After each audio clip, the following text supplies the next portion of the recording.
Chris Lee, Blake Lovell, and Blayne Gilmer of Southeastern here to do bold predictions. Today, we reach the South Carolina Gamecocks in our bold prediction series. Guys, I'll start us off.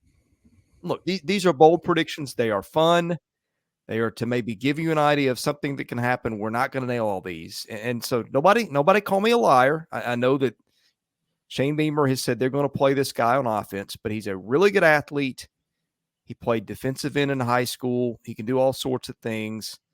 So we're doing this mid-August. I'm going to say Nyckoles Harbor, gentlemen. We see him on offense, defense, and special teams. Such a great athlete. They're going to find a way to get him on the field. I have no idea if that's in the plan as we sit here doing this in mid-August. But I'm going to say he's such a good athlete. They're going to get him on the field in all three phases of the game and see what happens, because if he's as good as everybody thinks he is, you're not going to keep him around 4 years. So turn him loose. Let's see what he can do. I would love to see it happen. I don't know if it's going to happen. Maybe that's me wishing it, but that's my bold prediction. We will see Nyckoles Harbor play offense, defense, and special teams. Blake, are we going you next or Blayne?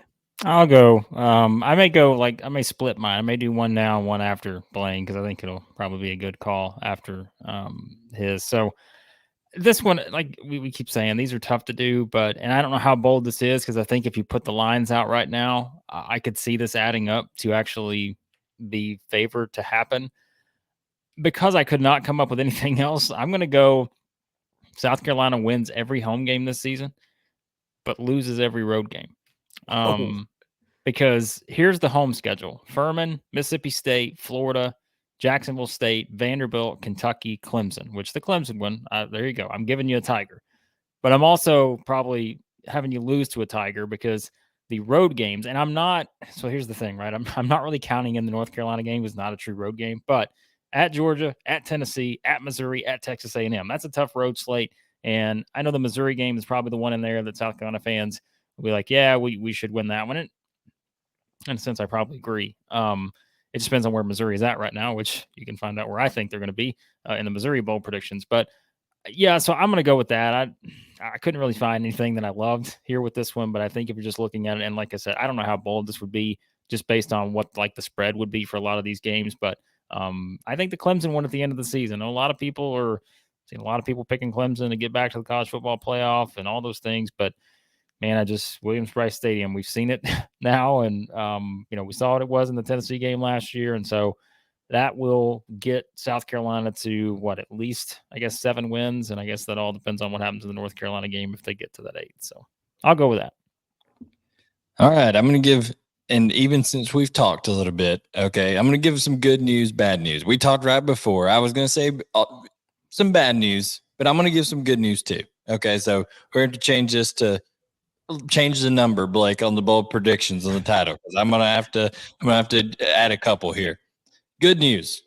I think Trey Knox will be the tight end, even more so than Brock Bowers with the leading yardage in the SEC this year. Because I almost went with that one. Because I think that South Carolina doesn't have a lot of depth at wide receiver, and I think Georgia has way more depth across their pass catchers, tight ends and receivers. So I think that's going to be a big-time connection between Spencer Rattler and Trey Knox. The bad part about that is because they're going to be throwing a lot, because they're going to be behind a lot.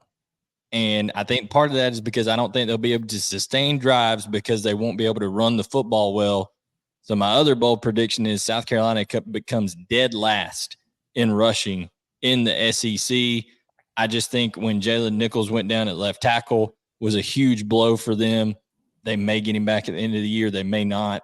But that was a massive blow, and I just think this offensive line has a lot of holes in it, and there's really no running back unless, a freshman is able to come up and really create something out of nothing. I just don't see a running back that's going to be able to carry the load and push it, break some tackles and things like that for him. So I think they're going to go dead last in rushing, Chris. So good news on the tight end part, bad news at running back and offensive line. It's funny. We all three had a Trey Knox prediction on our short list. That's the one I was going to go to. I thought Trey Knox catching more yards, catching more balls for more yards than any tight end not named Brock Bowers was probably the one I was leaning towards. I think Knox may be a little banged up as we do this day to day right now, but mid-August. I think But I thought the Harbor prediction was more interesting. Don't know. I hope it happens. Don't know if it'll happen or not, but you could certainly see it. So, all right, Chris. Blake, did you have one more? Here's my bonus prediction. We're not going to put this in the number for the title, so don't trust me, guys. We can count. I'm not going to put this one as the official. This is a bonus. You're getting this for free on YouTube.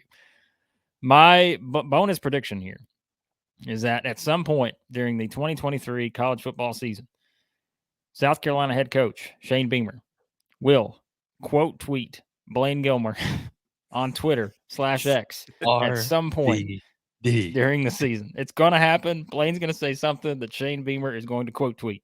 And I know that will not, it's kind of, that's the mission here. So I'm going to say that Blayne succeeds with this mission and that these two have a Twitter war, an X war, something at some point during the season. That's my bonus prediction for this year for South Carolina. Do coaches listen to podcasts, guys? Oh, SEC boy. coaches. Old Rabbit Ears does.